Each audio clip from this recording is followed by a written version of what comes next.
नमो अरिहंताणं नमो सिद्धाणं नमो आयरीयाणं नमो वज्झायाणं नमो लोये सौसाहूणम् सिद्धं शुद्धं परमीय जिणिन्दवर्णेमि चन्दमकलङ्कं गुणरयणभूषणुदयं जीवस्य परुवणं बोच्छम। 1008 श्री मूलनायक आदिनाथ भगवान की जय। 1008 श्री गोमटेश्वर बाहुबली भगवान की जय। द्वासांग जिनवाणी माता की जय। आचार्य श्रेष्ठ आचार्य गुरुवर श्री 108 नेमिचंद्र सिद्धांत चक्रवर्ती महाराज की जय। आचार्य श्रेष्ठ आचार्य गुरुवर श्री 108 विद्यासागर जी महामुनि राज की जय। तीर्थ चक्रवर्ती जगत पूज्य निर्यापक श्रमण मुनि पुंगव श्री 108 सुधा सागर जी महाराज की जय। समस्त मुनि संघ की जय। आलोक मोदी स्वाध्याय सुधा यूट्यूब चैनल पर आप सभी दर्शकों का एक बार पुनः हार्दिक स्वागत, हार्दिक अभिनंदन। हम सभी ने कुछ दिनों पूर्व पूज्यवर आचार्य नेमिचंद्र सिद्धांत चक्रवर्ती महाराज द्वारा रचित श्री गोमटसार जीवकांड जी ग्रंथराज का स्वाध्याय प्रारंभ किया था, जिसके अंतर्गत लगभग हम 14-15 गाथाओं का अर्थ समझ चुके हैं, जिनमें अभी तक हमने ये समझा कि इस ग्रंथ का मुख्य प्रतिपाद्य विषय जीव द्रव्य के स्वभाव का वर्णन करना है और वह स्वभाव का जो आधार है वह 20 प्ररूपणाएं हैं। 20 प्ररूपणाओं का आधार लेकर के जीव द्रव्य के स्वभाव का वर्णन यहाँ पर किया जाएगा। उन 20 प्ररूपणाओं में मुख्य 2 प्ररूपणाएं हैं, एक गुणस्थान प्ररूपणा और एक मार्गणा स्थान प्ररूपणा। शेष जो प्ररूपणाएं हैं उनका जो अंतर्भाव है वो मार्गणा स्थान प्ररूपणा में हो जाता है। गुणस्थान किसे कहते हैं, कितने होते हैं, इसके बारे में अपन सभी चर्चा कर चुके हैं कि गुणस्थान मोह और योग से उत्पन्न होते हैं। जो आत्मा का सम्यक दर्शन गुण है और सम्यक चारित्र गुण है, जो इन 2 गुणों की अपेक्षा से जीव का कथन करता है, उसे हम गुणस्थान कहते हैं। ऐसे गुणस्थान 14 होते हैं, जिनमें प्रारंभ के 12 गुणस्थान मोहिनी कर्म की अपेक्षा से हैं और 13वां 14वां गुणस्थान योग की अपेक्षा से हैं।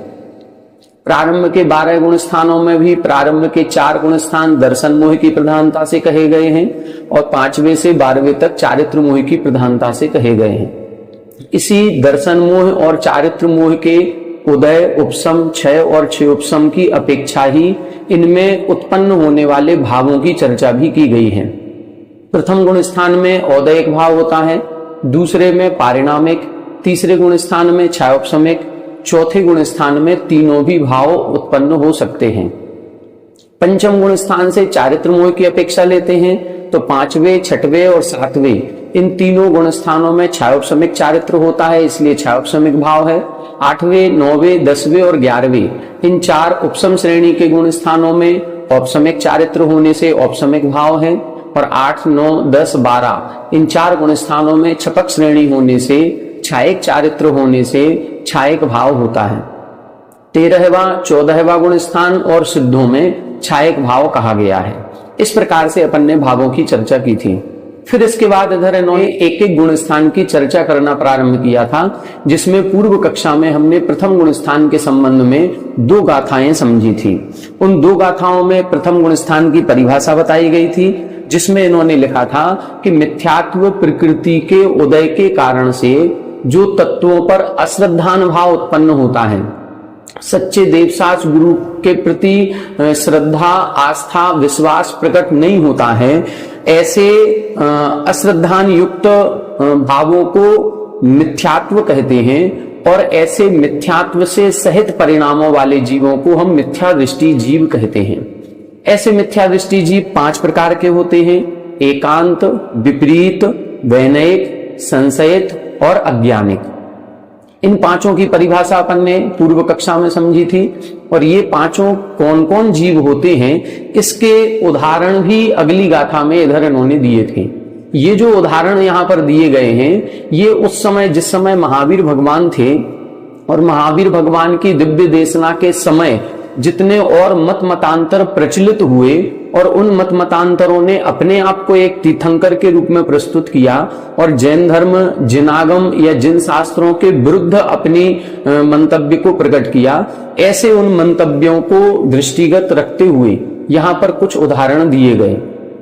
वास्तविकता में देखा जाए तो मिथ्यात्व के केवल ये 5 भेद नहीं हैं, मिथ्यात्व के 363 भेद भी हो सकते हैं, क्योंकि 363 मत जितने भी चलाए गए मारीची के जीव के द्वारा चलाए गए थे, ये सारे 363 मत भी मिथ्यात्व का पोषण करने वाले हैं। और यदि हम भावों की अपेक्षा देखें, व्यक्तिगत विचारों की अपेक्षा देखें, तो ये मिथ्यात्व के असंख्यातों भेद बन जाएंगे। जितने मिथ्या दृष्टि जीव हैं उतने प्रकार का मिथ्यात्व बन जाएगा। इसके अलावा भी हमने मिथ्यात्व के भेद बताए थे। मिथ्या दृष्टि जीव 2 प्रकार के होते हैं, सादी मिथ्या दृष्टि, अनादि मिथ्या दृष्टि, स्वस्थान मिथ्या दृष्टि, सातिशय मिथ्या दृष्टि, गृहीत मिथ्या दृष्टि, अगृहीत मिथ्या दृष्टि। इस प्रकार से मिथ्या दृष्टि जीवों के अन्य भेदों पर भी अपनी चर्चा हुई थी। यहाँ पर ये जो नाम बताए गए हैं, ये केवल उस समय प्रचलन में आए हुए जो विशेष लोग थे, उन विशेष लोगों के नाम यहाँ पर लिखे हैं। यहाँ पर इनके विशेष चर्या विशेष पर अपन को ज्यादा अंदर गहराई में नहीं जाना है, केवल इतना समझना है कि एकांत मिथ्या दृष्टि कौन थे, बौद्ध दर्शन वाले, ये एकांत मिथ्या दृष्टि जैसी विचारधारा इनकी थी। विपरीत मिथ्या दृष्टि ब्रह्म। अब ये ब्रह्म किस प्रकार के ब्राह्मण हैं, कौन है, इसके बारे में अपन ज्यादा चर्चा ना करते हुए केवल इतना समझें कि याज्ञिक ब्रह्म का नाम यहाँ पर दिया गया है। हो सकता है कि ये जिस समय यज्ञ आदि की क्रियाएं प्रारंभ हो गई थी और यज्ञ में हिंसात्मक बलि आदि का बल दिया जाने लगा था और बलि आदि के प्रयोग से अपने आप के आत्मा को सुख प्राप्त कराना या आत्मा के मोक्ष की बात कही जाने लगी थी, उस समय की ये चर्चा हो सकती है कि ये विपरीत मिथ्या दृष्टि थे। क्योंकि धर्म का स्वरूप किसी भी जीव को हिंसा दे करके नहीं बन सकता। हम किसी जीव की हिंसा करके धार्मिक क्रिया कर रहे हैं, ऐसा नहीं हो सकता। इसीलिए हो सकता है इनको विपरीत मिथ्या दृष्टि कहा गया हो। तापस वैनयिक मिथ्या दृष्टि कहे गए। इंद्र के नाम से यहाँ पर एक श्वेतांबर साधु की बात कही जा रही है ग्रंथों में, लेकिन ये इंद्र नाम के श्वेतांबर साधु कौन थे, इनका किस प्रकार का आचरण रहा होगा, इसके बारे में हमें कोई विशेष जानकारी नहीं है। लेकिन इतना कह सकते हैं कि संशयित में इनका नाम रखा है, इसीलिए इससे ये तो स्पष्ट है कि ये जैन धर्म के सिद्धांतों पर पूर्ण रूप से आस्था नहीं रखते होंगे। इनको कहीं ना कहीं संशय बना होगा कि ये जो जैन धर्म का निर्ग्रंथ मार्ग है, ये निर्ग्रंथ मार्ग वास्तव में मुक्ति का मार्ग है अथवा नहीं है। इस प्रकार का जो संशय मन में होगा, इसीलिए इनके अनुयायी या ये स्वयं संशयित मिथ्या दृष्टि की श्रेणी में आ गए हैं। मक्कड़ियों यानी मस्करी, आज वर्तमान में एक पंथ ऐसा है जो हिंसात्मक अधिक क्रियाएं करता है, हो सकता है उनके प्रति निर्दिष्ट किया गया हो। तो इस प्रकार से ये 5 प्रकार की मिथ्या दृष्टि यहाँ पर कहे गए। अब मिथ्यात्व का और अर्थ यहाँ पर बता रहे हैं कि मिथ्या दृष्टि जीव के किस प्रकार के परिणाम बनते हैं। उन परिणामों को अपन देखेंगे गाथा नंबर 17। मिच्छन्तं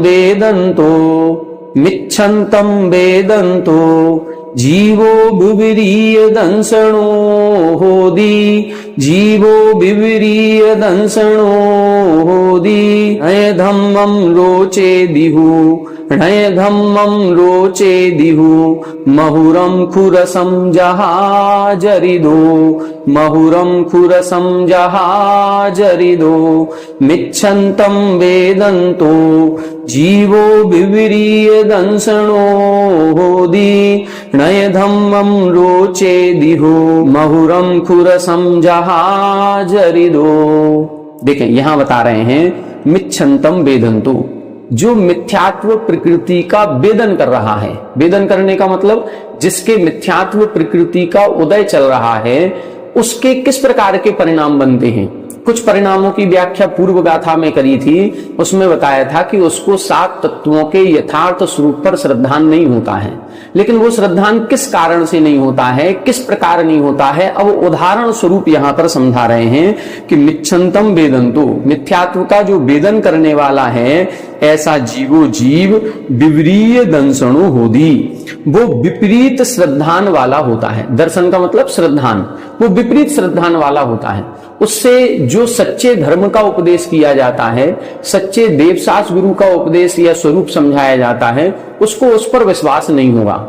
क्यों नहीं होगा? क्योंकि उसके मिथ्यात्व प्रकृति का उदय हो चल रहा है। उदाहरण क्या दिया? णय धम्मम रोचेदिहु महुरम कुरसम जहा जरिदो।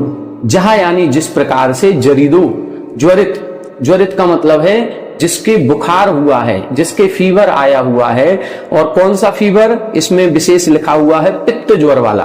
अपने जो बीमारी होती है वो 3 प्रकार की कही जाती हैं आयुर्वेद शास्त्र के हिसाब से, वात, पित्त और कफ। यदि पित्त भड़क जाता है और पित्त के कारण से यदि हमें बुखार आया है, तो उस बुखार की अवस्था में उस बीमार व्यक्ति को जिस प्रकार से महुरम रसम न रुचेदी, उसको जो मधुर रस है, मीठे पदार्थ हैं, वो भी रुचिकर नहीं लगते हैं, क्योंकि मुंह में एक कड़वापन सा आ जाता है और हर एक पदार्थ कड़वा कड़वा सा लगने लगता है।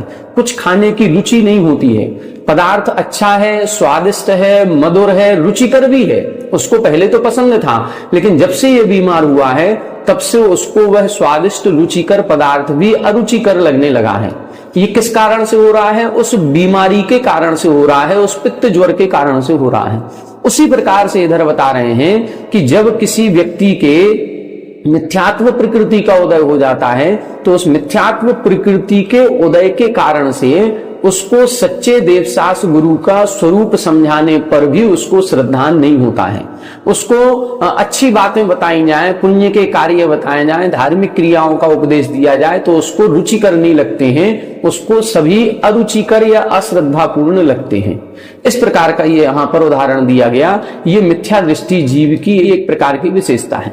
एक दोहा भी कहा जाता है, मिथ्या दृष्टि जीव को जिनवाणी न सुहाए, के ऊंघे के लड़ पड़े, के उठ घर को जाए। ये भी एक कहावत है, दोहा है, नीति का दोहा है कि जो मिथ्या दृष्टि जीव होता है उसको जिनवाणी अच्छी नहीं लगती। यदि हम किसी व्यक्ति को, जिसको धर्म पर श्रद्धा नहीं है, गुरुओं पर श्रद्धा नहीं है, यदि हम जोर जबरदस्ती करके कि उसको कैसे भी धर्म के मार्ग पर लगाया जाए और उसको हम किसी गुरु महाराज के पास ले जाएं, उनके प्रवचनों में ले जाएं, पूजन आदि में ले जाएं, तो उसको वहां पर ले तो जाएंगे, लेकिन उसका मन नहीं लगेगा, उसको वहां अच्छा नहीं लगेगा। और क्या करेगा? के ऊंघे के लड़ पड़े। ऊंघना का मतलब होता है उबासी लेना, आलस करना, वहां पर भी नींद लेने लगेगा। इस प्रकार से या तो वो नींद लेने लगेगा, उसको उबासी आएगी, उसका मन नहीं लगेगा। दूसरा क्या होगा? क्या लड़ पड़े। अब उसका जब धर्म की कार्यों में रुचि नहीं होगी तो कहीं ना कहीं उसका परिणाम इस तरफ उस तरफ जाएगा और किसी न किसी से लड़ाई झगड़ा उसका हो जाएगा। या फिर के उठ घर को जाए, या फिर उसका मन नहीं लगेगा तो मम्मी पापा तो बैठे रहेंगे, माता पिता बैठे हैं, सगे संबंधी और बैठे हैं, लेकिन वह तो उठेगा और उठ करके घर चला जाएगा। तो इस प्रकार से जिनवाणी का सुनना सभी को अच्छा नहीं लगता, मंदिर जाना सभी को अच्छा नहीं लगता, सच्चे देवशास्त्र गुरु की विनय भक्ति करना, पूजन करना, ये सबको अच्छा नहीं लगता। और जिसको इसमें रुचि नहीं आ रही है, हो सकता है कि उसके अभी मिथ्यात्व प्रकृति का तीव्र उदय है, इस कारण से उसको इसमें रुचि नहीं है। तो ये एक हमें थर्मामीटर दिया गया है कि हो सकता है कि जिसको इस सच्चे देवशास्त्र गुरु के प्रति रुचि नहीं आ रही है वो मिथ्या दृष्टि हो। हम कैसे समझें कि हम मिथ्या दृष्टि है कि नहीं? श्रद्धान होना, रुचि होना अलग बात है और प्रतिकूलताएं होना अलग बात है। हो सकता है कि हमारी कुछ प्रतिकूलताएं ऐसी हैं कि सुबह के समय हम पूजन अभिषेक के लिए समय नहीं निकाल पा रहे हैं, क्योंकि हमको सर्विस में जाना पड़ता है या अन्य कहीं कोई बीमारी आदि है वो। लेकिन मन में यदि ये लग रहा है कि हमें भगवान की पूजन करनी है, भगवान की भक्ति करनी है, भगवान के गुणों के प्रति एक श्रद्धा का भाव है, यदि ये भाव है तो हम सम्यक दृष्टि हैं। भले प्रतिकूलताएं हैं, हम नहीं कर पा रहे, वो एक अलग बात है। तो इसी तरह से हमको यहाँ पर देखना पड़ेगा कि वास्तविकता अंतरंग से श्रद्धान भाव है अथवा नहीं है। किसी के कहने पर या देखने दिखाने के लिए यदि कोई कार्य किया जा रहा है और अंतरंग में श्रद्धान भाव नहीं है तो उसको हम मिथ्या दृष्टि ही कहेंगे। जब हम आगम में पढ़ेंगे तो कई सारे कुछ ऐसे जीव भी होते हैं जो मुनि दीक्षा तक ले लेते हैं, मुनि व्रतों का पालन करते रहते हैं, लेकिन मुनि व्रतों का पालन करने के बावजूद भी उनके मिथ्यात्व प्रकृति का उदय हो जाने से उनको उस मुनि पद पर, उन मुनि व्रतों पर श्रद्धा नहीं रहता। अब बिना श्रद्धान के केवल चर्या का पालन इसीलिए हो रहा है क्योंकि लोग उनको पूज रहे हैं, बस इसीलिए वो श्रद्धान नहीं है, फिर भी वो चर्या का पालन हो रहा है। यदि चर्या में दोष लगेगा तो लोग पूछना भी बंद कर देंगे, चौके लगाना बंद कर देंगे, हमारे पास आना बंद कर देंगे। इस कारण से वो क्रिया चलती रहती है। तो ऐसा भी देखा जाता है, ऐसे आगम में कई सारे उदाहरण लिखे हुए मिल जाते हैं। तो इस प्रकार से अपन को इसमें समझना चाहिए। इसके बाद एक और इधर मिथ्या दृष्टि जीव की विशेषताओं का वर्णन करते हुए गाथा लिख रहे हैं। 18 नंबर की गाथा देखें। मिच्छा इट्ठी जीवो, मिच्छा इट्ठी जीवो, ओवेट्ठम पवयणम न सद्दहदी, ओवेट्ठम पवयणम न सद्दहदी, सद्दहदी असद्भावम, सद्दहदी असद्भावम, ओवेट्ठम वा अणुवेट्ठम, ओवेट्ठम वा अणुवेट्ठम, मिच्छा इट्ठी जीवो, ओवेट्ठम पवयणम न सद्दहदी, सद्दहदी असद्भावम, ओवेट्ठम वा अणुवेट्ठम। देखें, इसमें बता रहे हैं मिच्छा इट्ठी जीवो, जो मिथ्या दृष्टि जीव होता है वो ओवेट्ठम पवयणम न सद्दहदी, जो उपदिष्ट किया हुआ प्रवचन है उस पर न सद्दहदी, उस पर श्रद्धा नहीं करता है। मान लो किसी हम व्यक्ति विशेष को गुरु महाराज के प्रवचन के लिए ले गए और वो तरह तरह के आगम के उदाहरण सुना करके उसको सही मार्ग पर लाने का प्रयास करते हैं, सच्चे मार्ग का उपदेश देते हैं, तो भी उस जीव को उन सभी बातों पर विश्वास नहीं होगा। गुरु महाराज की बात को भी वो झुटला देगा। क्यों? क्योंकि मिथ्या इष्टि, क्योंकि मिथ्यात्व का उदय तीव्र चल रहा है। तो जो मिथ्या दृष्टि जीव होगा उसको ओवेट्ठम पवयणम न सद्दहदी, जो सच्चे गुरु महाराज के द्वारा उपदेश दिया जा रहा है उस पर भी श्रद्धा नहीं होगा। लेकिन सद्दहदी असद्भावम, लेकिन ऐसी बात पर श्रद्धान हो जाएगा जो उसके लिए हितकारी नहीं है, असद्भाव है। असद्भाव का मतलब जो वास्तविक नहीं है, जो झूठी है, जो उसके आत्म कल्याण के लिए नहीं कही गई है, ऐसी बातों पर उसको श्रद्धान हो जाएगा, चाहे ओवेट्ठम व अणुवेट्ठम, चाहे उसका हम उपदेश करें अथवा ना करें। मतलब हम लोग भी जैसे हैं, हम लोग पाप की क्रियाओं का कोई उपदेश नहीं देता है, फिर भी हम पाप की क्रियाओं में लग जाते हैं, और पुण्य की क्रियाओं का बार बार उपदेश देने के बाद भी हम पुण्य की क्रियाओं को नहीं कर रहे हैं या मना कर देते हैं कि हम नहीं कर पाएंगे। कई बार ऐसा देखा जाता है, मुनिराज आहारचर्या के लिए खड़े हैं और कोई नियम दे रहे हैं। वो नियम किस लिए दे रहे हैं? जिससे हम पापों से बच सकें, जिससे हमें पुण्य का बंध हो सके, जिससे हम आगामी अपने भाव को सुधार सकें, हम अपनी आत्मा का कल्याण कर सकें। ये सारी बातें सोच करके वो नियम दिया जाता है, लेकिन हम उस नियम को पालने में, उस नियम को ग्रहण करने में सक्षम नहीं पाते अपने आप को, और हम उस नियम को छोड़ करके और नियम भी नहीं लेते हैं और आहार देना भी स्वीकार नहीं करते कि हम नियम नहीं लेंगे, चाहे भले आहार देना मिले या ना मिले, और हम चौके से बाहर आ जाते हैं। कई लोगों को ऐसा देखा गया, कई बार ऐसा देखा गया कि महाराज कह रहे हैं 1 साल के लिए छोड़ो और हम 1 हफ्ते से शुरुआत करते हैं। क्या वो जो नियम दिया जा रहा है, क्या जिस पाप की क्रिया से दूर किया जा रहा है वो पाप की क्रिया नहीं है? पाप की क्रिया है, हमारे लिए हितकारक है, फिर भी हम उसको ग्रहण नहीं कर रहे हैं। जबकि यदि एक हमारा मित्र है और मित्र हमको यदि गुटखा खा रहा है और हमको देगा तो हम तुरंत ले लेते हैं। हम पाप की क्रियाओं को तुरंत ग्रहण करते हैं। वो यदि शराब पी रहा है तो शराब पीना किसी को सिखाना नहीं पड़ता, वो तुरंत अपना उसके सहभागी बन जाएगा। यदि कहीं जुआ खेला जा रहा है तो हम सहभागी तुरंत बन जाएंगे। कहीं कोई गलत काम हो रहा है तो किसी की सलाह दिए बिना ही हम उस गलत कार्य में प्रवृत्त हो जाते हैं। जबकि सही कार्यों में हमारे घर वाले भी हमको समझा रहे हैं, हमारे सच्चे गुरु महाराज भी समझा रहे हैं, फिर भी हम आगे नहीं बढ़ रहे हैं। तो ये किसका प्रभाव है? ये मिथ्यात्व का प्रभाव होता है। वही इधर लिखा कि मिथ्या दृष्टि जीव जो होता है वो सच्चे गुरुओं के द्वारा दिए हुए प्रवचन पर तो श्रद्धा नहीं करता है, लेकिन यदवा तदवा कैसे भी मिथ्या दृष्टि जीवों के द्वारा कहे गए असद्भावम, जो पाप रूप प्रवृत्तियां हैं उनके ऊपर श्रद्धानुभाव कर लेता है, चाहे भले उसका उपदेश दिया गया हो अथवा नहीं दिया गया हो। तो इस प्रकार से ये मिथ्या दृष्टि जीव की स्थिति बनती है। कुल मिलाकर के गलत आचरण हम लोग बहुत जल्दी स्वीकार कर लेते हैं और सही आचरण को स्वीकार करने में हमको वर्षों लग जाते हैं। ये क्यों लग रहा है? क्योंकि हमारे निश्चित रूप से कहीं ना कहीं मिथ्यात्व प्रकृति का उदय है, इसीलिए हमें सच्ची बात पर श्रद्धा नहीं हो रही है। कई बार ये स्थिति अलग बनती है कि हमें श्रद्धा है, लेकिन श्रद्धा होने के बाद भी महाराज कह रहे हैं कि प्रतिमाएं ग्रहण करो, व्रत पर प्रतिमाएं ले लो, कुछ थोड़ा बहुत नियम संयम चारित्र पर आगे बढ़ो। श्रद्धा पक्की है, लेकिन फिर भी कुछ परिस्थितियों की प्रतिकूलताएं ऐसी हैं कि हम आगे नहीं बढ़ पा रहे हैं। वहां मिथ्यात्व का उदय नहीं है, वहां चारित्र मोहिनी कर्म का उदय है, वहां हमारी श्रद्धा पक्की है। जहां हम पाप को पाप समझने लग जाएं, जहां हम पाप क्रिया को पाप क्रिया समझने लग जाएं, वहां पर फिर सम्यक दर्शन हो जाता है। हम पाप को पाप तो समझ रहे हैं, भले छोड़ नहीं पा रहे हैं, ये एक अलग बात है, लेकिन जो मिथ्या दृष्टि जीव होता है वो पाप को पाप भी नहीं समझता है, वो पाप क्रियाओं को भी स्वीकार नहीं करता है कि ये हम गलत कर रहे हैं, वो अपराध को अपराध नहीं स्वीकार करता है। ये मिथ्यात्व का प्रभाव होता है।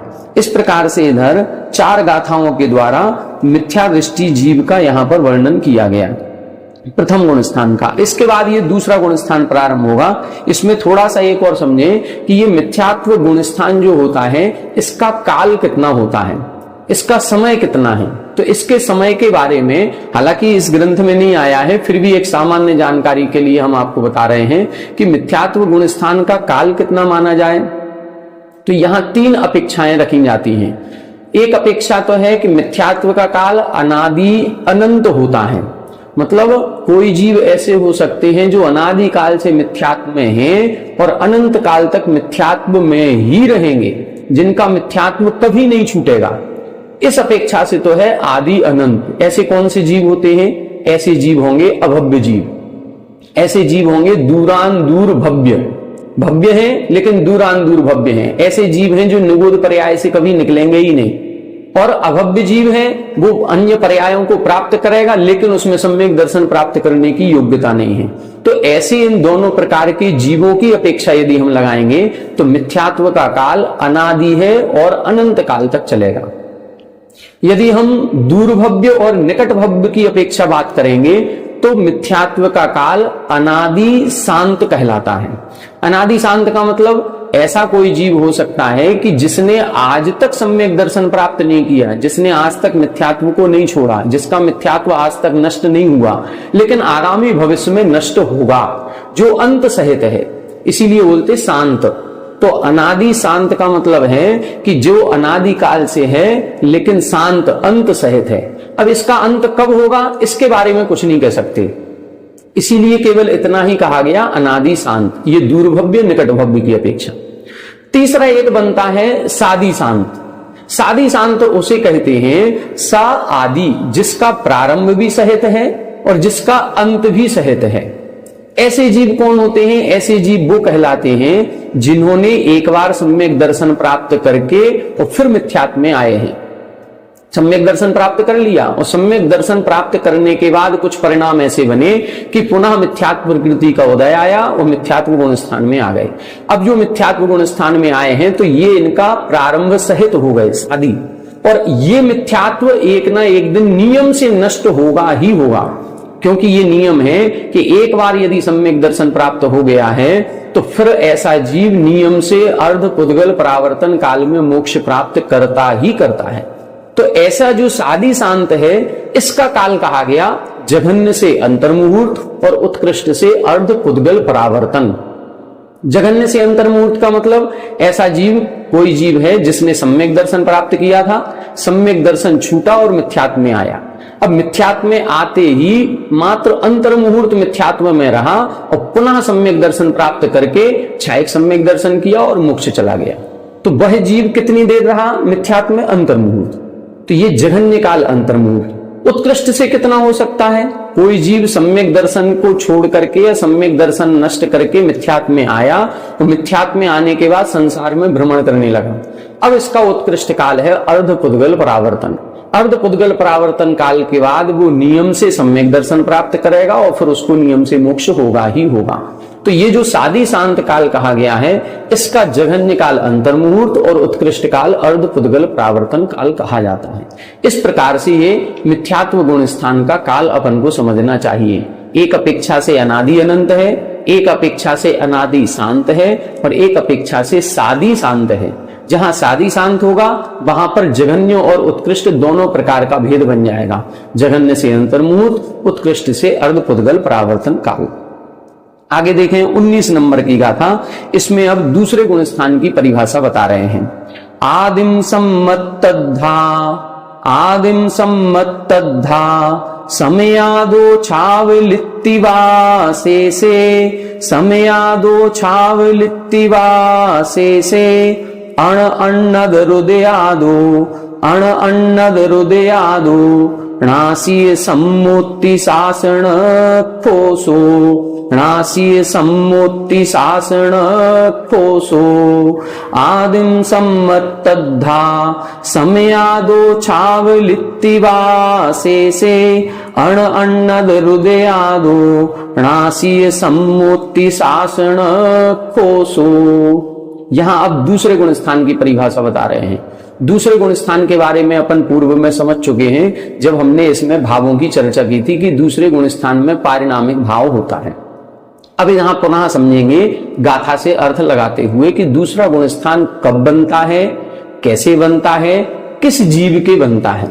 देखें, आदिम सम्मत्तद्धा, आदिम यानी प्रथम, सम्मत्त यानी प्रथम सम्यक दर्शन। प्रथम सम्यक दर्शन कौन सा होता है? औपसमिक सम्यक दर्शन। जब भी कोई अनादि मिथ्या दृष्टि जीव होता है, वो पहली बार जब सम्यक दर्शन प्राप्त करता है तो उसको हम औपसमिक सम्यक दर्शन कहते हैं। तो तीन प्रकार के सम्यक दर्शन हैं। तीन प्रकार के सम्यक दर्शन में प्रथम सम्यक दर्शन कौन सा है? औपसमिक सम्यक दर्शन। दूसरा छायोपसमिक सम्यक दर्शन, तीसरा छायक सम्यक दर्शन। सबसे पहले औपसमिक सम्यक दर्शन की प्राप्ति होती है, औपसमिक से छायोपसमिक किया जाता है और फिर छायोपसमिक से छायक किया जाता है। तो सबसे पहला सम्यक दर्शन कौन सा है? औपसमिक सम्यक दर्शन। तो औपसमिक सम्यक दर्शन के अद्धा, अद्धा का मतलब होता है काल में, जो औपसमिक सम्यक दर्शन का काल है, यह जितनी देर के लिए तीन दर्शन मोह की प्रकृतियों को पीछे धकेला था, दबाया था या उपशम किया था, उसमें से समयादो छावलित्ति व शेषे, समयातः एक समय से लेकर के छह आवली तक, शेष यानी शेष रहने पर, कम से कम एक समय शेष रहने पर और अधिक से अधिक 6 आवली काल शेष रहने पर अण अन्नदर उदयादु। अण, अण का मतलब होता है अनंतानुबंधी। अन्यतर का मतलब है अनंतानुबंधी के 4 भेद हैं, क्रोध, मान, माया, लोभ। इनमें से किसी एक का हो सकता है अनंतानुबंधी क्रोध का है, हो सकता है अनंतानुबंधी लोभ का है, हो सकता है अनंतानुबंधी मान माया में से कोई उदय में आ जाए।